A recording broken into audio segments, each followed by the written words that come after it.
तो ये गोटे नुआ टाइप्र क्वेश्चन देती तो देख करवा केमी से कही जो सीरीज देती जार मूल्य देती 13/29 से कही find the value of a minus B plus C तो आमको कौन करा पड़ो a plus B plus C value आम पाइबा तो पाई कौन करा सीरीज में यानी इक्वेशन पकाइवा द्वारा आम रिजल्ट आसो तो करवा केमी देख तो ये टाइप जो क्वेश्चन तुम एग्जाम आसे तुम कर केमी ये जो देती फ्रैक्शन जो तले के 29 से 29 कौन कर फास्ट कौन कर ना तार आम न्यूमरेटर यानी कि तार 13 कौन कर ना कौन कर हरिदेव हरिले के ना 13 दुणे के 26 कौन हो 26 यानी कि 26 6 है 6 3 9 यानी कि 3 बोला तेज ये कौन कर ना जो 13 बोला तो ये 13टा ये लिख तो ये कौन कर 3 को 13 मिसेब जो 3 को 3 कौन हर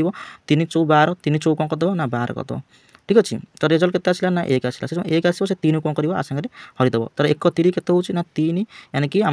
आमर भाग शेष के 0 आसला तो तेज जदि आम ये एबीसी भैल्यू कथा कहवा तेज ये जो प्रथम जो फेज जो संख्या आसला 2 सी हम ए भैल्यू ये जो 4 हम ये बी भैल्यू 3 हम ये कौन सी भैल्यू तेज एबीसी भैल्यू आमको पाईगले तो सीरीज पचार ए माइनस बी प्लस सी मूल्य के यानी कि मत गोटे कथा कह ए मूल्य के ना 2 है बी मूल्य के ना -4 यानी कि माइनस थी सीरीज -4 है प्लस कौन करदेव 3 करदेव तेज कौन है देख 3 2 है 5 5 4 हूँ 1 यानी कि ऑप्शन नंबर ए हम ये करेक्ट आंसर जदि भिडियो भल लगी तेज लाइक कमेंट शेयर सब्सक्राइब करें भूलिए। Thank you.